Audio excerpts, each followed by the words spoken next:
शर्मा साहब को हम पिछले 20 सालों से जानते थे। वो बहुत ही ईमानदार और नेक इंसान थे। नंदिता जिन हालात में पैदा हुई थी उससे हम लोग अच्छी तरह वाकिफ हैं। एक बात पर मैं और जोर देना चाहूंगा कि जब तक नंदिता 5 साल की थी तब तक रंजीत शर्मा को ये तक पता नहीं था कि अरुंधति के अलावा उनकी और भी कोई बेटी है। आप सही कह रहे हैं। नंदिता की माँ रोहिणी ने नंदिता को रंजीत शर्मा के बारे में कुछ नहीं बताया और बताती भी नहीं। अगर रंजीत शर्मा एक दिन इत्तेफाकन रोहिणी से ना मिलते थे, उनकी जगह कोई भी और होता तो शायद इस बात से मुकर जाता, लेकिन रंजीत शर्मा और लोगों जैसे नहीं थे। उन्हें मालूम था कि नंदिता उनकी बेटी है। क्या हम वो बातें करें जिसके लिए हम यहाँ आए हैं? हम वही बातें कर रहे हैं। जी नहीं मिस्टर शाह, हम बातें कर रहे हैं मेरे पापा की जिंदगी के उन पहलुओं की जिनके बारे में कोई जानता नहीं था सिवाय आप। सब ये बात जानते थे मिस्टर, और रंजीत शर्मा ने भी कभी ये छुपाने की कोशिश नहीं की कि उनकी एक और बेटी है। कल किसी कोने से कोई और लड़की आ जाएगी, कहेगी कि वो रंजीत शर्मा की वारिस है, आप मान लेंगे? ये बात हमने नंदिता ने आकर नहीं कही थी, रंजीत शर्मा ने कही थी, इसीलिए हमें ये मानना पड़ा। और वो पैसा नंदिता ने रंजीत शर्मा से नहीं मांगा था, उन्होंने खुद अपनी मर्जी से और अपने होशो हवास में इसके नाम किया था।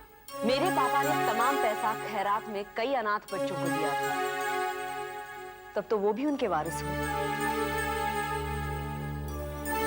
नंदिता तुम्हारी बहन है।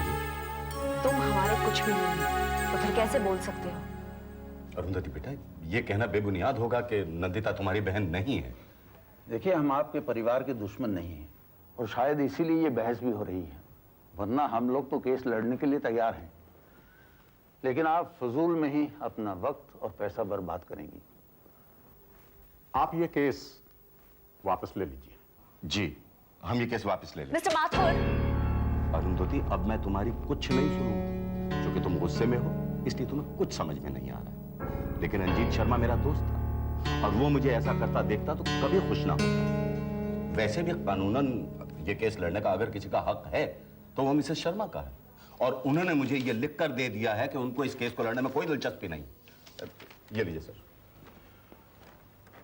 Thank you mister Mathur. अब ये नंदिता पर है कि वो रंजीत शर्मा के लॉसेस आपसे बांटेगी या नहीं। ये क्या बांटेगी हमारे लॉसेस को? इसने एक साथ 1 लाख रुपया कभी देखा भी नहीं होगा, तभी तो हाथ फैलाए इस दिन का इंतजार कर रही थी। इतने सालों से हाथ फैलाए मैं अपने बाप के प्यार का इंतजार कर रही थी। वो तो तुमने कभी मेरे साथ बांटा नहीं।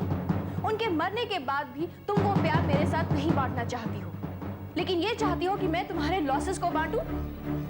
ये पैसा मेरा है और मुझसे सवाल करने का हक किसी को नहीं बनता कि मैं इस पैसे का क्या करूं, चाहे मैं उससे रंजीत शर्मा का घर खरीदूं या उनका बिजनेस। और वैसे भी मिस अरुंधति, अगर आप ये चाहती हैं कि मैं आपके लॉसेस को बांटूं, तो आप मुझसे खैरात की उम्मीद रख रही हैं। और दूसरी बात, भीख मांगते वक्त इंसान को अपना गुरूर जेब में रखना पड़ता है।